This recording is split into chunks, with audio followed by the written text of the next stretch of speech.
Après 15 années d'exil, l'ayatollah Khomeini a rendez-vous avec le peuple iranien. Il revient triomphalement dans son pays pour créer la première république islamique de nos temps modernes.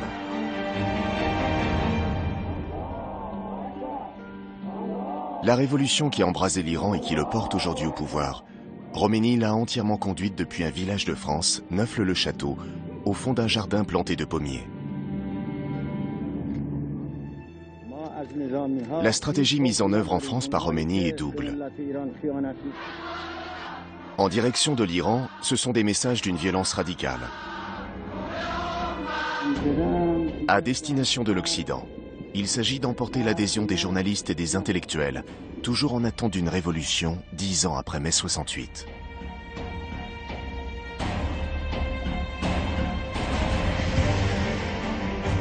Cet homme en exil, inconnu sur la scène internationale, s'affrontait depuis des années au Shah d'Iran, l'un des monarques les plus puissants du monde.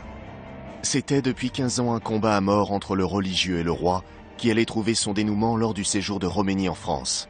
112 jours d'une histoire qui a changé la face de notre monde et dont on éprouve encore aujourd'hui les conséquences.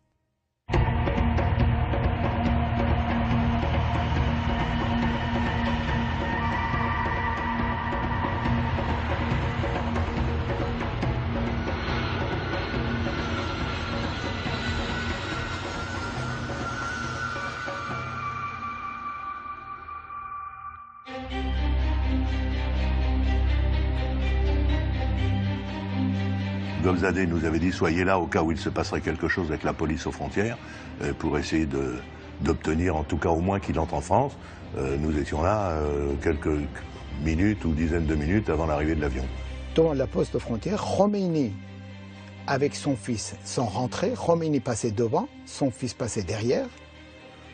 Khomeini habillé avec un petit abaya léger, noir, et avec une grande soutane, l'équivalent de soutane en bleu foncé. La manière dont il a franchi la douane, enfin, c'était assez spectaculaire. Il a tendu son passeport comme n'importe quel touriste arrivant des quatre coins du monde et il est entré tout à fait normalement. En plus, Khomeini n'était pas sa véritable identité. Sa véritable identité de Khomeini était Mostafadi. Khomeini était son nom d'emprunt ou son nom en tant que clerc.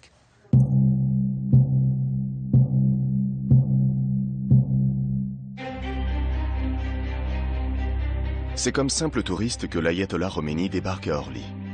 Sur cette photo inédite, unique trace visuelle de cette arrivée historique, on aperçoit Bani Sadr et Sadegh Ghozadeh, qui avec Ebrahim Yazdi, vont tenir un rôle déterminant dans la stratégie de Khomeini en France.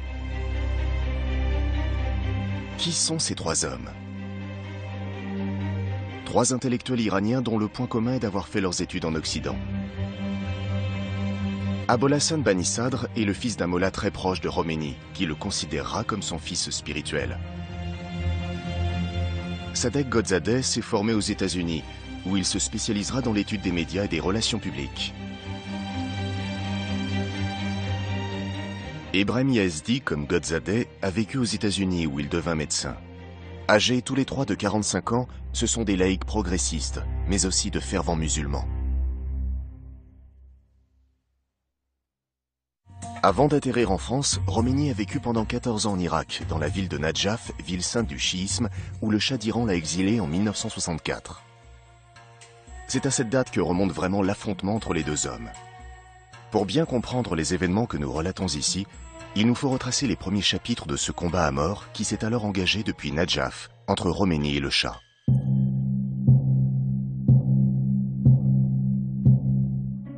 Déjà écarté du pouvoir par les forces progressistes de Mossadegh, le Shah est remis en place par les Américains en 1953 grâce à un coup d'État. Désormais monarque absolu, le Shah bénéficie du soutien inconditionnel des Américains. Soutien qui va entraîner sa chute.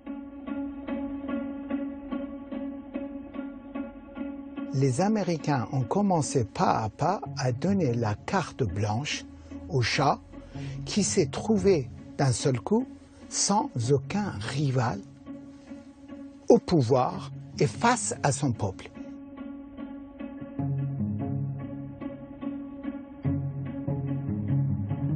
La fabuleuse manne du pétrole, décuplée grâce à la récente création de l'OPEP, donne au Shah d'Iran une puissance économique quasi illimitée. Elle va lui permettre de concrétiser ses ambitions de modernisation de l'Iran sur le modèle occidental. C'était de la même sorte que j'ai de l'argent de pétrole, j'ai le soutien international, mon peuple, je peux en disposer. Même si il ne me convient pas, je peux le changer. La première personne qui a utilisé le mot de la révolution en Iran, c'était le Shah. Et en l'absence du Parlement, il a annoncé qu'il va faire une révolution blanche. Le Shah veut transformer son pays, notamment à travers deux réformes principales. Une grande réforme agraire qui pénalise le clergé chiite, premier propriétaire terrien du pays, et une réforme sur l'égalité des droits civiques accordés aux femmes qui heurte la fibre traditionnaliste d'un grand nombre d'Iraniens musulmans. L'opposition à cette modernisation va s'exacerber à l'occasion des célébrations de Persépolis. Le début du mécontentement a été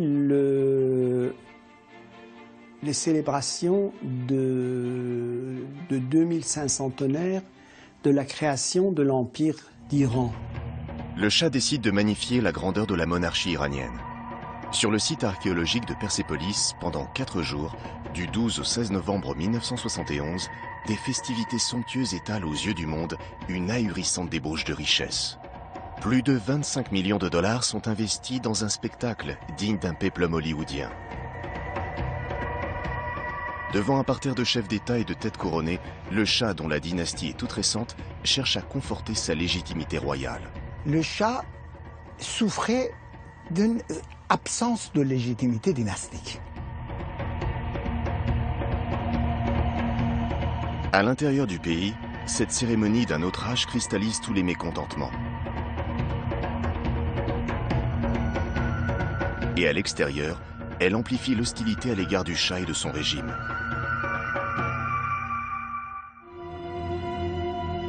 Depuis Nadjaf, Khomeini incarne de plus en plus la grande figure de contestation au Shah. Enregistré sur cassette et diffusé dans tout l'Iran, ses discours se radicalisent et commencent à influencer le peuple iranien confronté à la misère et aux inégalités.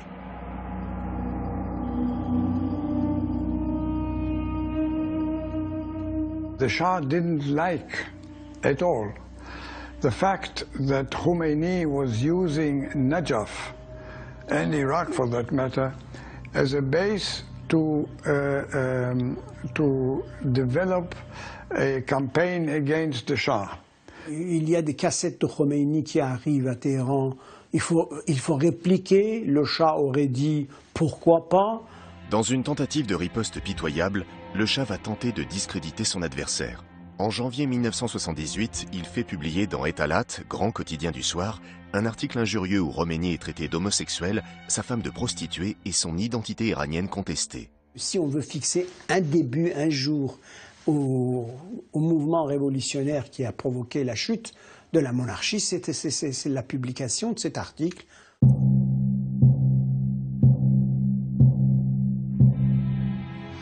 En ce début d'année 1978, les effets incendiaires de ce brûlot ouvrent la voie aux contestataires de tous bords et aux futurs mouvements révolutionnaires.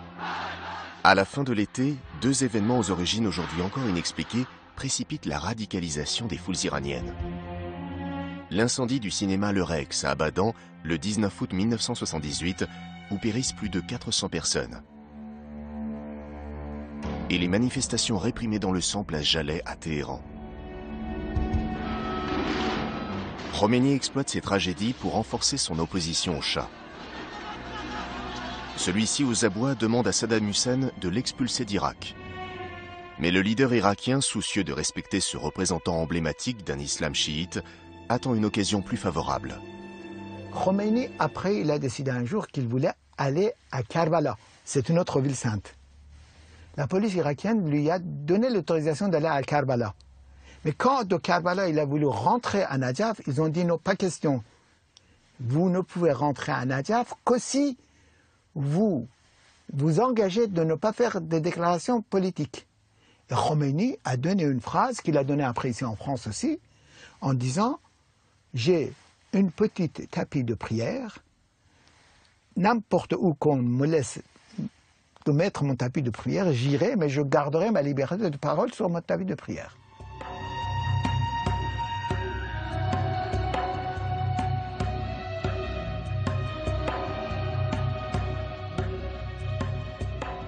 On est arrivé à la conclusion qu'il y a des pays où les Iraniens n'ont pas besoin de visa.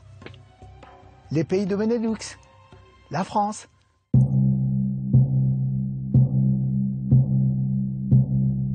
Ici, en France, c'est un carrefour. Des idées, des informations. Aucun capital dans le monde n'équivaut de Paris en ce qui concerne le courant des idées et des informations. C'est une ville plus libre, si vous voulez, pour quelqu'un comme Khomeini, qui avait besoin de parler au monde et au peuple iranien. Et tout cela, où vous pouvez aller pour le dire? À Londres? À Washington? Non. Paris incarnant à ses yeux un lieu emblématique de la décadence morale de l'Occident, Khomeini doit vaincre ses réticences pour s'y installer. C'est pourtant dans la ville des Lumières que l'histoire lui donnait rendez-vous. Tout avait un sens. Mais pendant toutes ces années-là, personne n'a pris Khomeini au sérieux, comme menace. C'est Banissad qui a pris en main son accueil et qui, dès son arrivée, en sortant de l'aéroport, l'a emmené en voiture à Cachan, où à l'époque il avait son appartement personnel. En l'installant dans un petit appartement de Cachan, l'entourage de l'ayatollah part donc au plus pressé. Quelques heures à peine après son arrivée, il suscite déjà d'importants mouvements parmi les Iraniens d'Europe.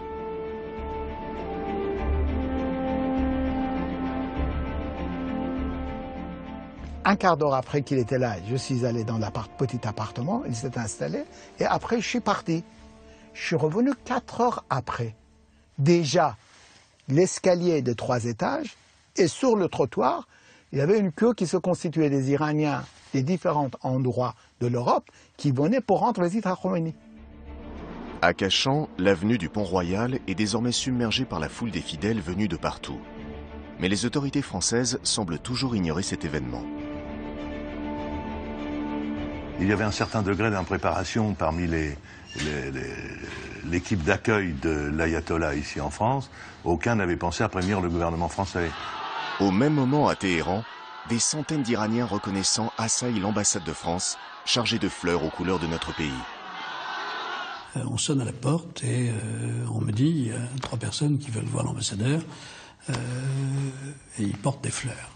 Alors, comme c'est moi qui m'occupe des questions de politique intérieure, je les fais rentrer et je les écoute et ils me disent eh bien voilà, nous voulons vous remercier d'avoir accueilli notre imam, Khomeini, à Paris. Bon, on pose les fleurs et on va poursuivre nos travaux. Drink. 5 ou 6 autres avec des fleurs. Je les reçois aussi, même discours. Merci beaucoup d'avoir accueilli l'imam Khomeini. Et donc, on avait essayé de réfléchir à ce que tout ceci pouvait vouloir dire, et on avait essayé d'expliquer ça à nos autorités à Paris, en se disant ça devient un peu compliqué. Le 10 octobre 1978, Khomeini quitte Cachan pour s'installer à Naufle-le-Château. C'est ici que commencent les 112 jours qui vont bouleverser notre histoire contemporaine. À 25 km de Paris, Naufle-le-Château déroule entre l'église et le Café des Sports une existence paisible. L'irruption d'un grand ayatollah chiite dans ces rues calmes va bouleverser sa quiétude provinciale.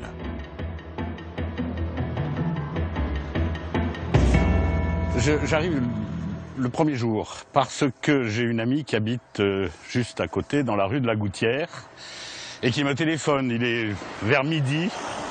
Elle rentre chez elle et elle me dit je ne comprends pas ce qui se passe. J'ai des gendarmes dans plein la rue avec des fusils. Il doit y avoir un bandit, un forcené, parce qu'ils sont quand même en tenue, et puis ils bronchent pas, ils répondent pas à mes questions.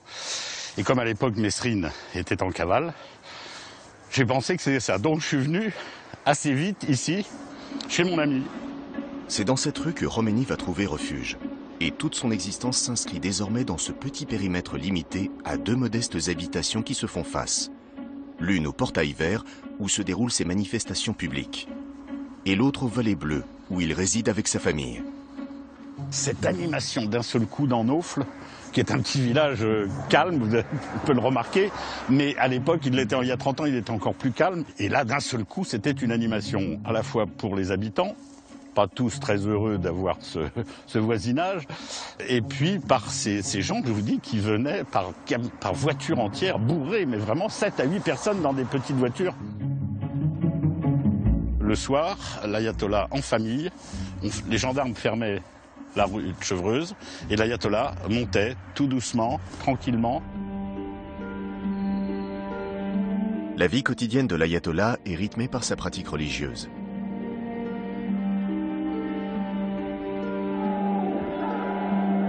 Chaque jour, au rythme du rituel de la prière, l'ayatollah quitte la maison au volet bleu, où il vit avec sa famille, sa femme, son fils et son petit-fils, pour rejoindre le portail vert qui ouvre dans le jardin d'en face.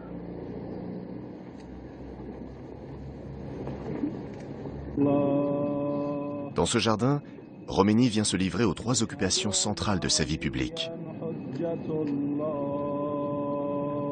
La prière collective, le prêche et les entretiens avec des visiteurs triés sur le volet.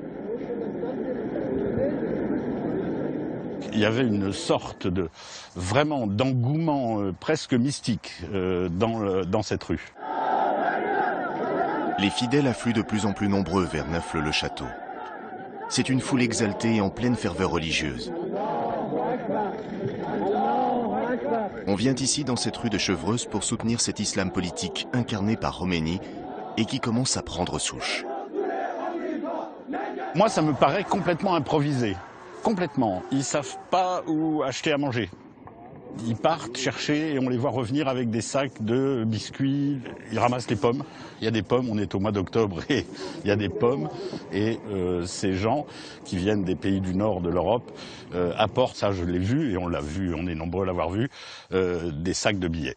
Il y avait des donateurs, des adhérents du mouvement, des commerçants du bazar de Téhéran qui allaient chacun de leur cotisation pour faire cette montagne de billets que j'ai vu un jour dans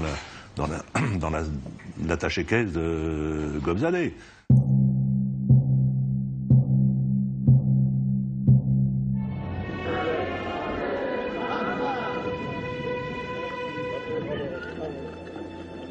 L'ayatollah dispose donc des moyens pour donner toute l'ampleur nécessaire à son action. Et ce sont les 3 fidèles de sa garde rapprochée, Gobzadeh, Yazdi et Bani Sadr, qui vont en virtuose de la propagande la mettre en musique. Khomeini, pour ce truc-là, n'est pas seulement un chef religieux, Khomeini c'est un chef politique, c'est un leader politique. Autour de leur leader, les 3 conseillers se répartissent les fonctions. À Bani Sadr, la théorisation de la pensée khoméniste et le contenu politique. À Gobzadeh, la gestion des médias occidentaux et toutes les relations extérieures. À Yazdi, l'endoctrinement et la mobilisation des Iraniens. Khomeini se trouve ainsi placé au centre d'un dispositif entièrement verrouillé et inaccessible à toute autre influence. Je pense que les gens autour de Khomeini étaient très occidentalisés. C'est des gens qui avaient vécu des années ici. Ils sont restés absolument iraniens dans la pensée, dans la locution de leurs idées, mais ils savaient comment marchait la presse, les médias. Ça a énormément aidé la propagation des idées de Khomeini.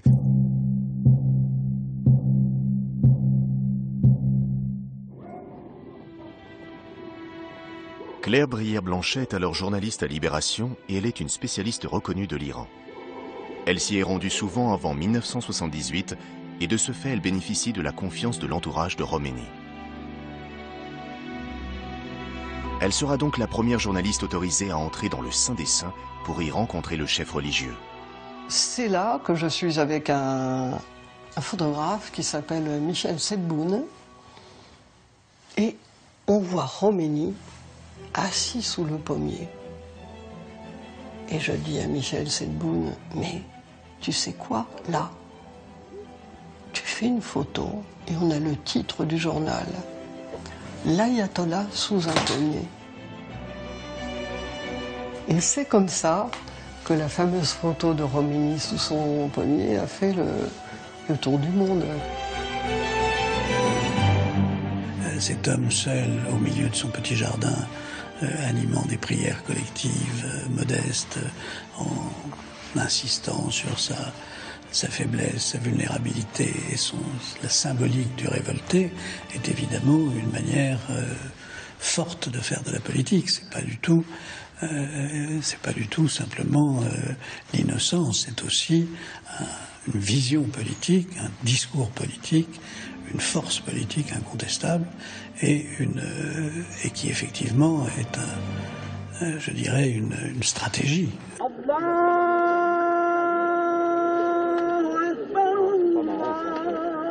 En installant son tapis de prière dans ce jardin, Khomeini crée ici à Neauphle-le-Château un deuxième espace de pouvoir, que les Iraniens nommeront eux-mêmes un Téhéran bis.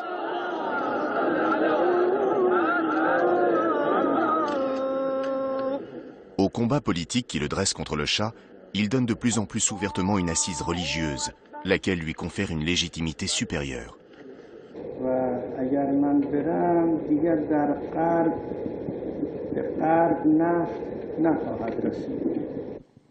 Khomeini, avant qu'il soit une autorité religieuse, c'est un personnage politique. Parce qu'il a réussi à utiliser subtilement, déjà en 1963, le dynamisme de la contestation politique, comme un dynamisme de renforcement de sa position religieuse. À Téhéran, la parole de Khomeini rencontre un écho grandissant. Les oppositions, auparavant plurielles, s'unissent de plus en plus sous sa bannière. Exaspéré, le Shah en appelle au président Giscard d'Estaing. Le président de la République, M. Giscard d'Estaing, qui a des fonctionnaires à sa disposition, prend l'un d'entre eux, votre serviteur, pour lui dire il faut que vous alliez voir Khomeini et lui faire, comme aurait dit le Parlement de Paris autrefois, d'itérative remontrance sur la manière dont il s'exprime. Il faut lui rappeler que ses devoirs de réfugié en France sont des devoirs bien connus de réserve politique. Donc, je suis allé le voir, on ouvre la porte à droite, on me fait entrer, et qu'est-ce que je vois? Il n'y avait pas un siège, et il y avait un religieux en turban noir, à l'œil vif, et qui était Khomeini. Et alors, qu'est-ce que je fais? À Rome, on fait comme à Rome, donc je me suis assis par terre.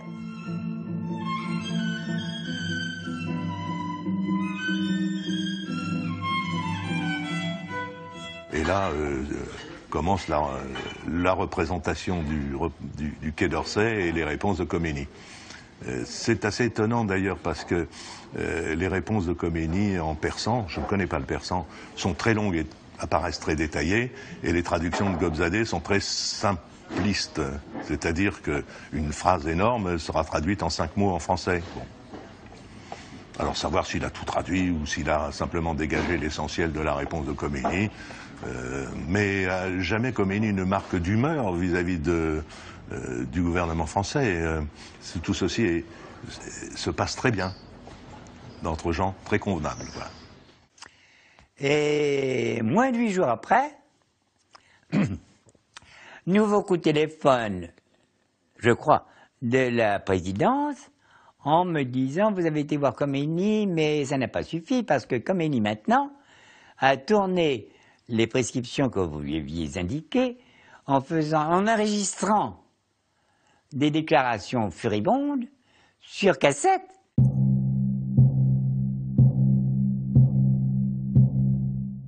La stratégie de conquête du pouvoir est à double visée.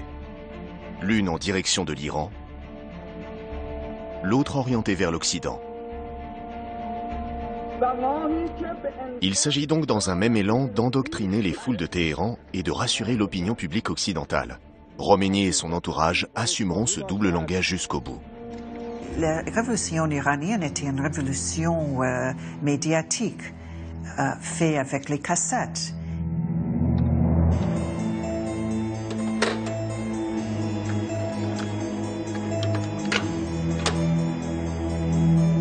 Lors de son exil en Irak, Khomeini avait déjà testé la méthode des cassettes enregistrées pour diffuser ses messages.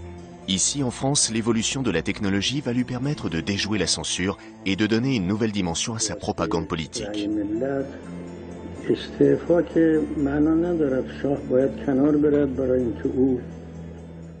y a les cassettes qui sont en vente partout. À 300 mètres de l'ambassade, il y a des enfants qui vendent des cassettes. Et c'était évidemment extrêmement hostile, c'est des contenus révolutionnaires.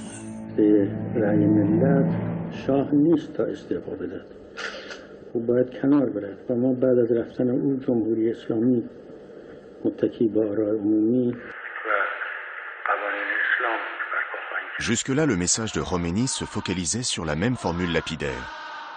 Mort au chat. Désormais, il le complète avec un autre slogan qui tient lieu de programme politique. L'islam est la solution. On savait ce que pensait le grand homme à Nov-le-Château, tout en restant à Téhéran. Avec Khomeini imprimant sans cesse son rythme depuis Neuf-le-Château, la révolution iranienne est désormais sa figure de proue. La répression du Shah s'avère de plus en plus impuissante contre les foules qui scandent ouvertement les slogans du guide religieux. If you go to revolution with this diversified group of people, communists, liberals, intellectuals, nationalists, you need to give a common denominator. You have to give a slogan that everyone can understand, even in different ways. Now, his slogan was, Islam is the solution. Ces messages de Khomeini ont eu un effet énorme sur une population libérée dans une forme de contestation et d'affrontement avec un pouvoir qui cherche avant tout un commandant de terrain pour montrer la voie.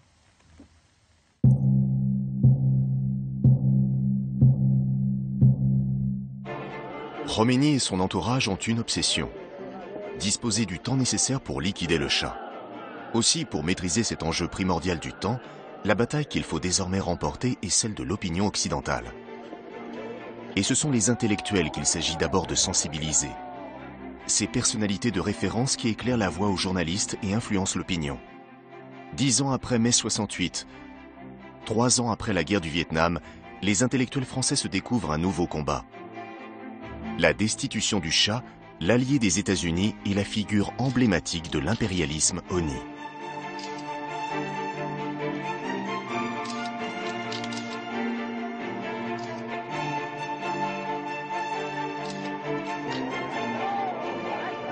Depuis 1964, à l'initiative de Bani Sadr, Jean-Paul Sartre préside le comité pour la libération des prisonniers politiques d'Iran. On ne s'étonne donc pas de le voir en 1978 prendre fait et cause avec Simone de Beauvoir pour Khomeini, le libérateur.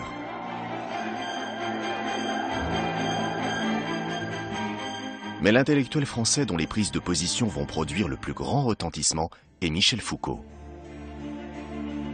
En 1978, depuis sa chaire au Collège de France, il pèse sur le débat intellectuel partout dans le monde. La pensée antipolitique, anti-pouvoir, anti-État d'un noyau, pas de la totalité, mais d'un noyau des 68 arts que Foucault a très bien incarné, trouvait, ou croyait trouver, dans cette révolution, l'incarnation d'un certain nombre de leurs idéaux. À la fin de l'été 1978, Michel Foucault entreprend une série de voyages en Iran pour le compte de différents journaux français et européens. Le 15 novembre, l'article qu'il publie à son retour de Téhéran fait sensation. l'expression spiritualité politique qu'il forge tout spécialement pour qualifier la révolution islamique de Khomeini fera date. D'abord, qu'il y ait eu un auto-aveuglement volontaire de la part des intellectuels, c'est normal. Bon, ça fait partie de l'esprit du temps, et c'est, comme j'expliquais, ça faisait partie aussi de la stratégie pour renverser le Shah. Dans les années 50, 60, on vous disait, mais si tu critiques le PC, tu laisses passer la droite, tu laisses passer les exploiteurs, tu désespères Billancourt. Et là, on vous disait, au tout début, ah, mais Khomeini, c'est l'anti-impérialisme, c'est le tiers-mondisme. Donc, tout ça mélangé vous explique l'immense popularité de Khomeini, y compris dans nos médias. Les journalistes qui avaient passé pendant les semaines et les précédents une fois en Iran, première chose qu'ils ont, aussitôt qu'ils ont entendu que Khomeini est à Paris, ils ont rêvé avant d'avoir un entretien avec lui, se précipiter à Neauphle-le-Château pour demander un entretien. On ne pouvait pas donner à tout le monde interview. Il y avait des journalistes qui même pleuraient, je me souviens beaucoup. Surtout les journalistes femmes disaient s'il ne fasse pas un interview, il est fort possible que le journal lui renvoie. La presse étrangère continue à affluer à Neauphle-le-Château. Les journalistes venus du monde entier trépignent durant de longues heures dans la rue avant d'accéder à l'ayatollah. Je suis restée 5 heures en dehors de la maison de Khomeini en attendant. Et finalement, j'étais reçue par Gobzadeh, qui a fait l'interprétation de notre interview. Alors, c'est l'homme le plus intimidant que j'ai jamais vu de ma vie. On était 3 dans la pièce, 3, pas plus. Il était assis toujours en tailleur, comme ça. Bien sûr, il n'est pas question de lui serrer la main, tout ça. Il me fait un regard vide, très noir, pas de sourire. J'ai l'impression d'un homme extrêmement sévère et désagréable, qui répondait aux questions des hommes et qui répondait jamais aux femmes. J'étais obligée d'écrire en avance quelques questions et je déteste le système comme ça, donc j'ai écrit les thèmes assez généraux pour satisfaire l'autre côté. J'ai fait 17 questions, 17 réponses pour M. Khomeini. Le troisième jour de son arrivée ici en France. Elle dit voilà, ce sont des questions essentielles. Il disait le discours que les étrangers voulaient d'entendre. Ça n'empêchait pas que dans ses cassettes qu'il envoyait, il disait ce qu'il voulait. Mais il pouvait dire, nous allons créer la plus grande démocratie laïque, mais bien sûr sous contrôle des religions en Iran. Les femmes seront les plus respectées du monde, tout ça, sans qu'il soit un parjure par rapport à sa propre parole. Il fallait parler de droits de l'homme, des droits nationaux, des libertés, de l'indépendance, d'une nouvelle islam. Il a dit même ici à Neauphle-le-Château que les femmes peuvent devenir présidentes de la République. Khomeini aussi parlait d'un gouvernement de clergé ou un gouvernement islamique. Mais c'est ici qu'on lui donne le titre de la République. Ça, c'est son entourage-là.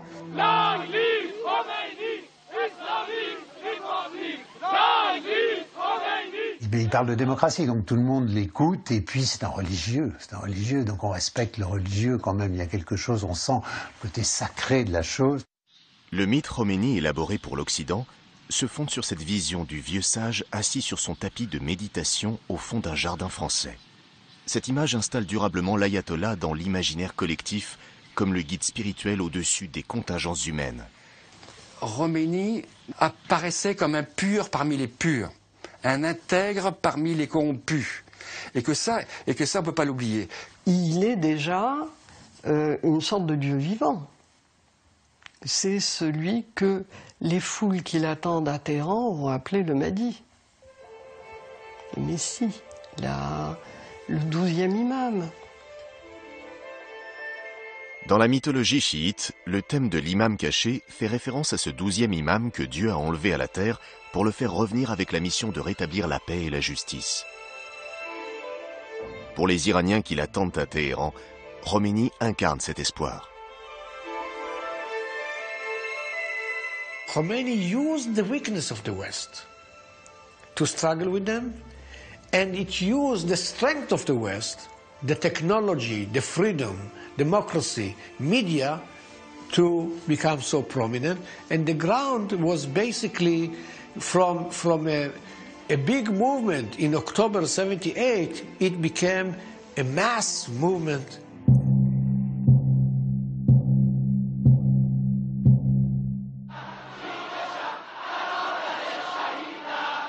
Le 12 décembre 1978, la fête de l'Achoura, qui symbolise le combat contre l'oppression et les injustices, jette dans les rues de Téhéran plus de 2 millions d'Iraniens qui défilent au cri de « Mort au Shah, vive Khomeini ».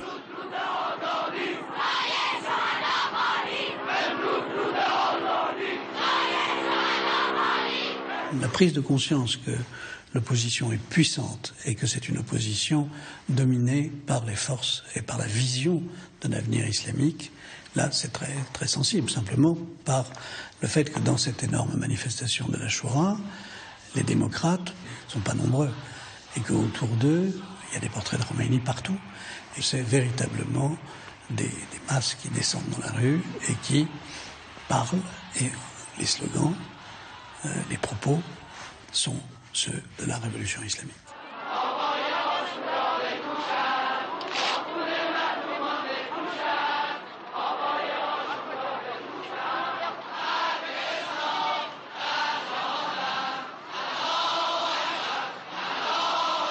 Donc je suis convoqué au Quai d'Orsay, donc fin décembre, pour leur expliquer qu'est-ce que c'est qu'un ayatollah, qu'est-ce que c'est que le chiisme, qu'est-ce que c'est que cette affaire-là. Ils ne savaient rien. Rien de rien. So I think that the West underestimated the power of the people to overcome this regime. Je pense que notre ambassade n'était pas, jusqu'en décembre, véritablement crue à Paris. Et nous étions assez clairs sur l'idée que c'était quelque chose d'important et de sérieux. À partir de septembre, nous avons commencé à dire que ce sont des affaires graves qui sont en train de se produire. Et puis un jour, nous avons dit, ce régime est maintenant menacé. Le président Giscard d'Estaing s'inquiète enfin sérieusement des remous créés en France par l'activisme du religieux iranien et de leur retombée en Iran.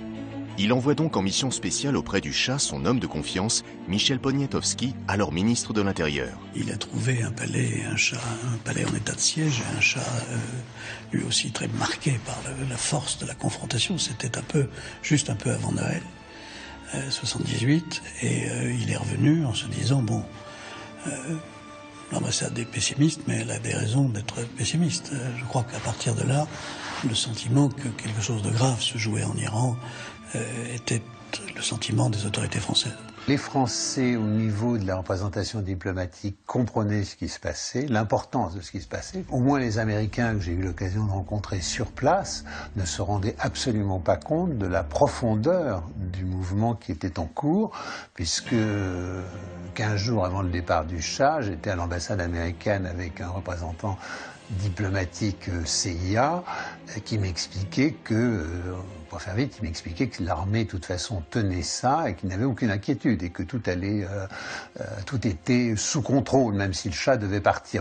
Les Américains aussi n'avaient pas compris la révolution iranienne et dans sa profondeur et ses objectifs. Ils ne considéraient pas que c'était une révolution contre mainmise des États-Unis, qui était à partir du coup d'État contre Mossadegh. Le peuple iranien se considérait dominé par les Américains. Même s'ils commencent à se rapprocher secrètement des conseillers de Khomeini, les Américains continuent à soutenir le Shah. Ce soutien indéfectible s'explique par le contexte de guerre froide qui oppose encore violemment les États-Unis et l'URSS. Pour eux, un Iran déstabilisé n'est pas concevable. Iran for the United States and the Shah at its head was a bastion against the Soviet Union. À aucun moment, les Occidentaux, surtout les Américains, ne voulaient l'établissement d'un régime pro-soviétique en Iran. L'hypothèse Khomeini pour l'avenir de l'Iran prend enfin un poids de réalité aux yeux des autorités françaises. Valéry Giscard d'Estaing se rapproche des conseillers de Khomeini afin de sonder leurs intentions dans la perspective d'une accession au pouvoir. Claude Chaillet, un jour, alors sans doute par téléphone, me dit il serait souhaitable que nous comprenions exactement quelle est la position de M. Khomeini, ce qu'il veut faire ici en France, etc. Ben, j'ai dit le plus simple, c'est que ce soit M. Gobzadeh qui vienne expliquer quelles sont ses intentions. Et à ce moment-là, Chaillet me dit ce serait très très bien qu'il vienne nous exposer cela.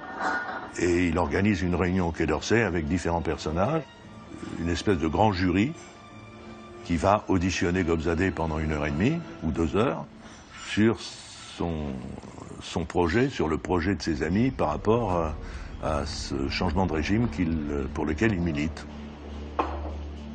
Et il a fait un discours extrêmement brillant, en 3 parties, comme à Sciences Po, l'historique, la situation actuelle et les perspectives d'avenir. Et très ordonné, dans un français qui était impeccable.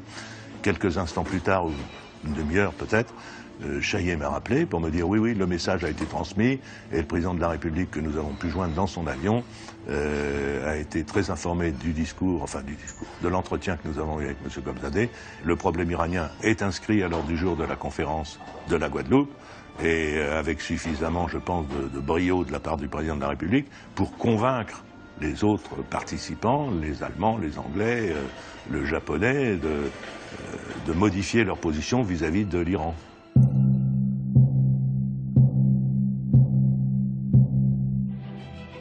Du 5 au 7 janvier 1979 se tient à la Guadeloupe le sommet des chefs d'État occidentaux qui va constituer un moment clé pour la révolution iranienne.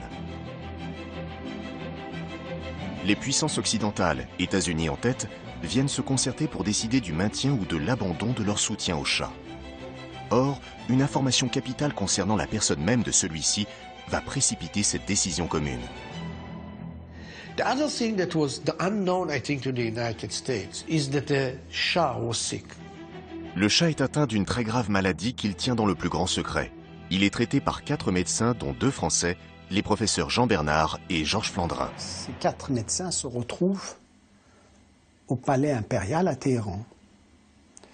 Ils expliquent au Shah en termes scientifiques. Parce que ces maladies ont un nom courant, c'est le cancer. Et on dit que c'était une maladie grave. Il se tourne vers le professeur Jean Bernard et lui dit « Combien d'années vous me donnez à vivre ?» Encore combien de temps à vivre? Malgré le secret professionnel, le président Giscard d'Estaing va obtenir la réponse de façon précise peu de temps avant son départ pour la Guadeloupe. Les jours du Shah sont comptés.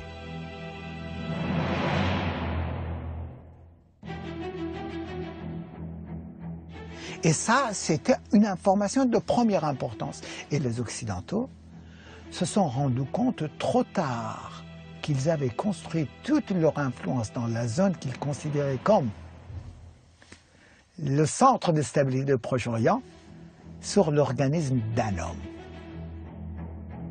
Giscard d'Estaing est donc pour le moment le seul dirigeant occidental à connaître la gravité de la maladie du monarque. Une information capitale qu'il va livrer à Jimmy Carter et qui déterminera le président américain à lâcher le Shah, devenu un allié condamné à terme. Les chefs d'État qui se réunissent à la Guadeloupe ont une vision assez claire des menaces qui pèsent sur le Shah. Ils avaient les éléments pour évaluer la force et les faiblesses du Shah. À Guadeloupe, on a décidé ni Khomeini ni Shah. Parce que Shah était condamné, on ne pouvait plus le sauver.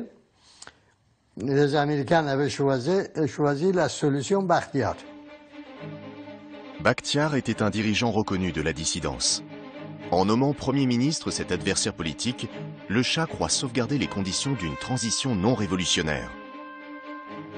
Mais Khomeini rejette tout compromis. Il veut la place nette, et dans les rues de Téhéran, le peuple tout entier s'exprime d'une seule voix contre toute intervention extérieure.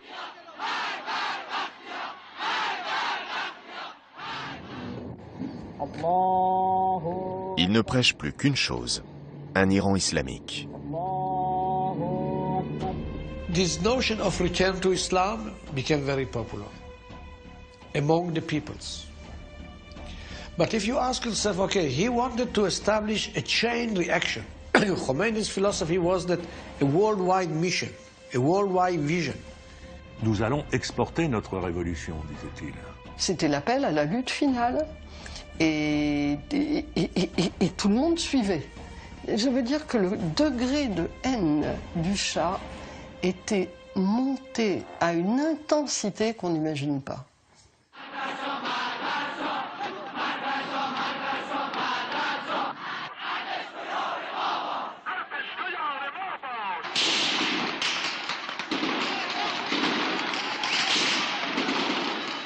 Chaque fois qu'il y avait des morts, il y a ce phénomène de réaction, davantage de gens dans la rue, davantage de défections dans l'armée, grève grandissante dans les zones pétrolifères, machine, ça a échappé à tout contrôle.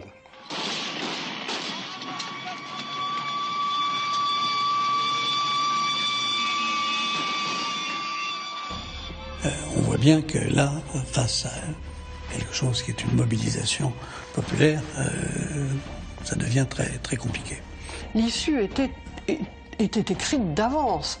L'un des deux devait mourir.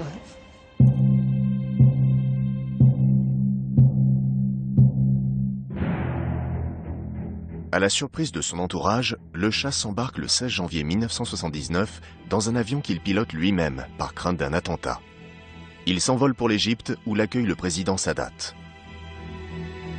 La partie semble terminée, mais avons-nous vraiment saisi à l'époque le scénario de cette tragédie? En janvier, tout à coup, je m'aperçois qu'il y a des comités révolutionnaires qui sont tenus par les religieux, qui commencent à exercer des pressions, sinon une censure, sur ce qui est écrit dans les journaux. Et là, je me dis, bon sang, j'ai pas compris ça. Ça y est, ces gens-là sont en train de prendre le contrôle des choses.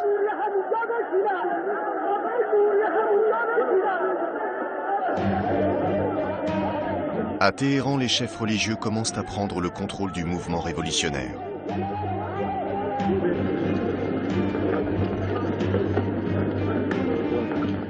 Au même moment, à Naufle-le-Château, de nouveaux visiteurs débarquent. Ce sont des représentants du pouvoir religieux.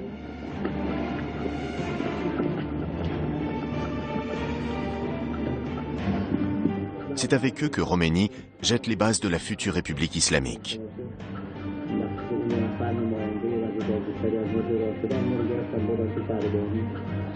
Une dernière inconnue pèse encore sur le sort de l'Iran, l'attitude de l'armée. Tout pourrait encore basculer si les généraux s'emparaient du pouvoir. Mais ceux-ci décident de se rallier à la révolution islamique. Et à mon avis, jusqu'au dernier moment, c'était quelque chose qui n'était pas joué. C'est le moment où l'armée se disloque, ou en tout cas ne défend pas le régime, qui est le moment de la réalité de cette révolution. Encore une fois, c'était trop tard. La révolution était plus en marche, était en train de courir.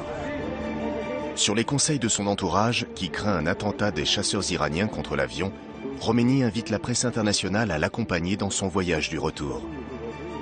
Ça s'est fait très rapidement d'ailleurs. C'était un peu particulier parce qu'il est évident qu'il n'y avait pas de billets. Donc Gobzadeh a centralisé les choses et a vendu des passages Paris-Téhéran à un certain nombre de gens qui ont quand même rempli l'avion. Donc ça faisait quand même 350 ou 400 personnes, je ne sais plus. D'abord des Iraniens qui en exil voulaient faire le voyage. Et puis ensuite, la presse française et internationale qui avait prévu d'accompagner Khomeini dans son retour. Khomeini a décidé de retourner en Iran. C'était improvisé. Et quand on a annoncé que oui, on a un avion de Air France qui va partir pour l'Iran et nous avons décidé de choisir les journalistes qui peuvent aller. Vous croyez qu'il y avait une liste préparée professionnellement? Non. On a attaché les listes sur les arbres dans les jardins et les journalistes étaient obligés de faire une visite à tous les différents arbres pour vérifier, est-ce que je suis dans l'avion ou pas?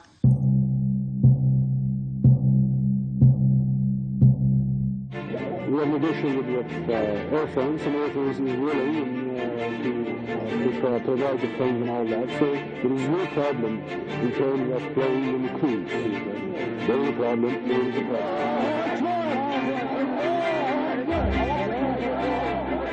Devant les atermoiements d'un gouvernement français encore timoré, c'est Claude Chaillet qui prend seul la responsabilité de mettre un avion à la disposition de Khomeini.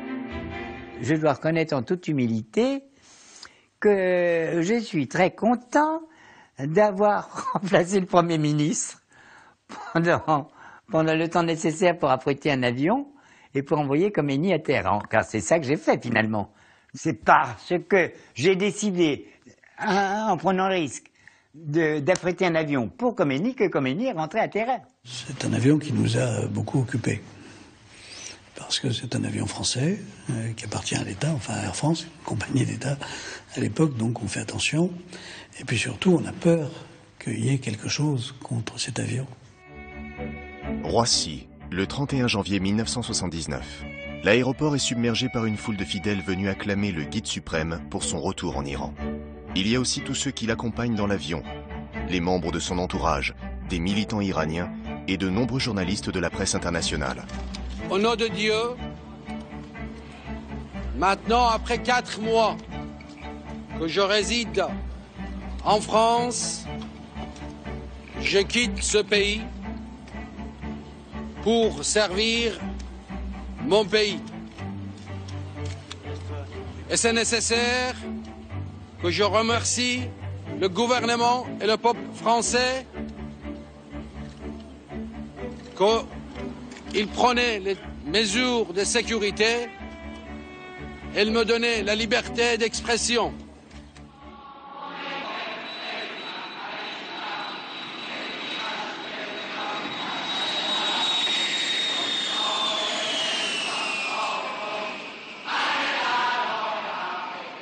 La porte de l'avion a été ouverte. 2 mollahs sont entrés dans l'avion. Ils ont entouré de Khomeini, d'un côté, l'autre de l'autre côté. Khomeini est sorti avec ces 2 mollahs-là. Alors, c'est passé dans ma tête que voilà, c'est le rôle de nous, les intellectuels, et se termine ici.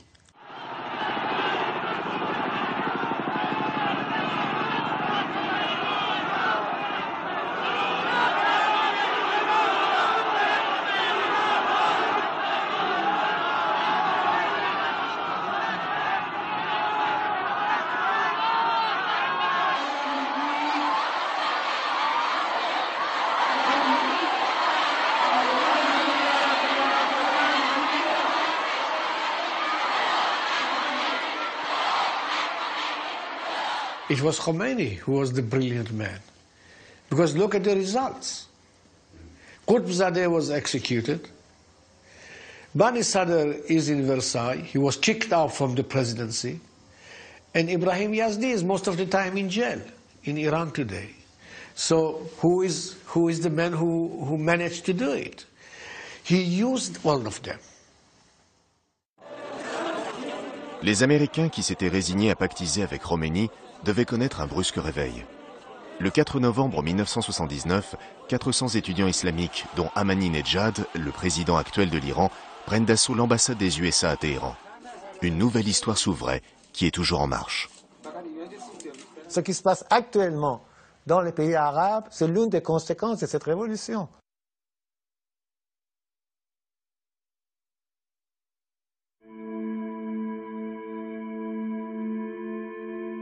Khomeini est mort en 1989. Sa république islamique est toujours au pouvoir en Iran.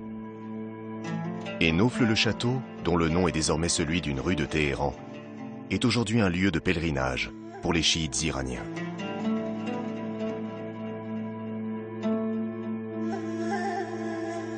من هنا مر قائد الثورة الإسلامية آية الله الخميني ومن هنا واصل نهجه